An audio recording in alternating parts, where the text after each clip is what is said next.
வணக்கம் நண்பர்களே. கரூர் சம்பவத்துல உயிரிழந்தவர்களுடைய குடும்பத்தினருக்கு அல்லது உறவினர்களுக்கு அரசு வேலை கொடுக்கறதுல என்ன பிரச்சனை இருக்கு அப்படின்னு உச்சநீதிமன்றம் கேட்டிருக்கு.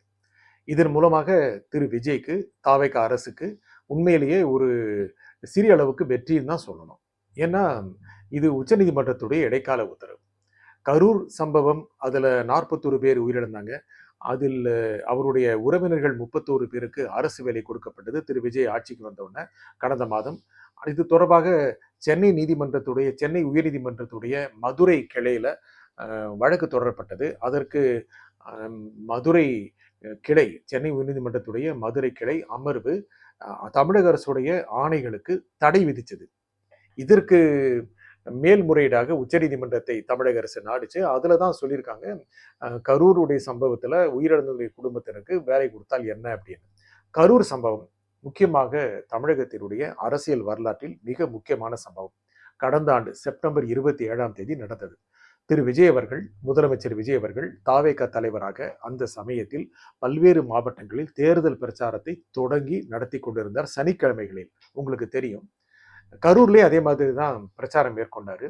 அந்த பிரச்சாரத்தின் போது அங்கு ஒரு நெரிசல் நிகழ்ந்து 41 பேர் உயிரிழந்தாங்க.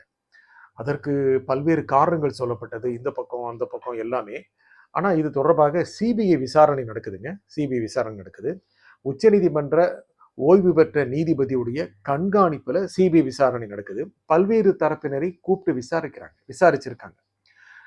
திரு விஜய் அவர்களையும் கூப்பிட்டு விசாரிச்சாங்க.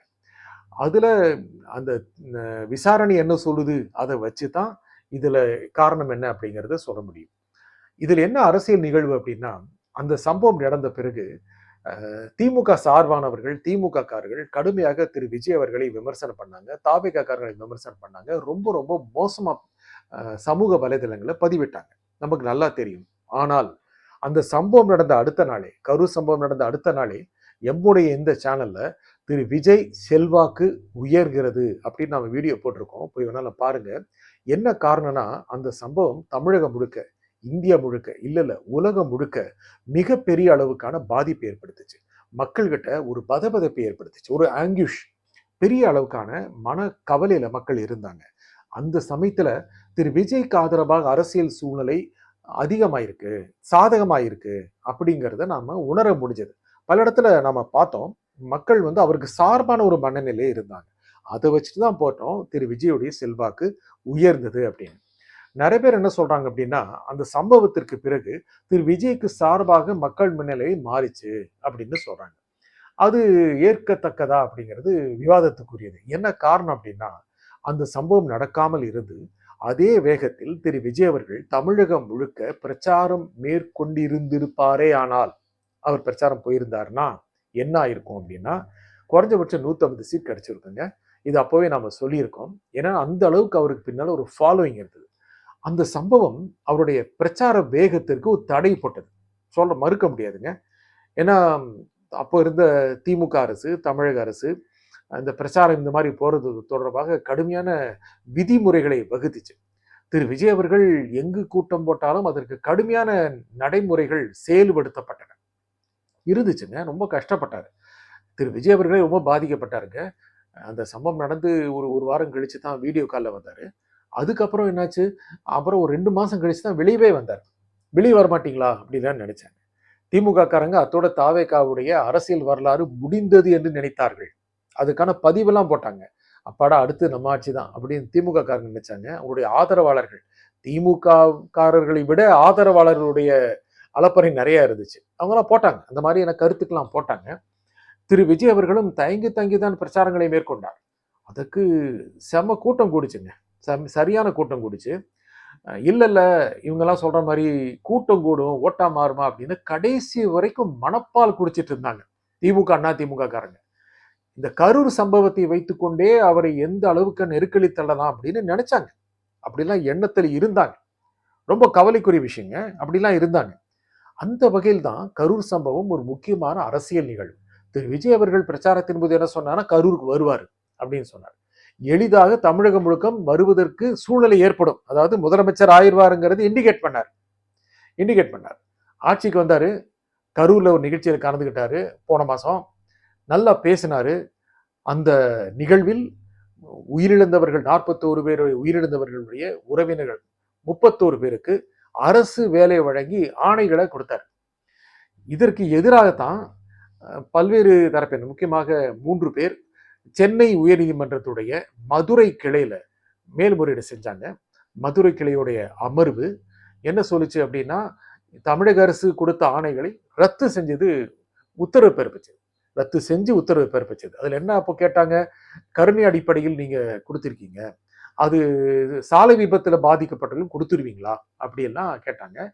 அதுல திரு விஜய் கரூர் சென்று அந்த சம்பவத்தில் உயிரிழந்தவர்களுடைய உறவினர்கள் 31 பேருக்கு ஆணை வழங்கியது என்பது அவருடைய கிராஃப்ல ஒரு அப்பு. சென்னை உயர்நீதிமன்றத்துடைய மதுரை கிளை அதற்கு தடை விதிச்சது அல்லவா, அதுல ஒரு பின்னடைவு அப்படின்னு நிறைய நினைச்சாங்க. இந்த மனு போட்டாங்களே, அதுல ஒரு 3 பேருக்கு பின்னால, அதுல நாம் தமிழர் பிரமுகரும் ஒருத்தர், மனிதநேய ஜனநாயக கட்சி பிரமுகர் ஒருத்தர், அதே மாதிரி திண்டுக்கல் வேடசந்தூரை சேர்ந்தவர் ஒருத்தர். இவர்களுக்கு பின்னால் திமுக இருக்கிறது அப்படின்னு சமூக வலைதளங்கள்ல ரொம்ப பலமா பேசப்பட்டது.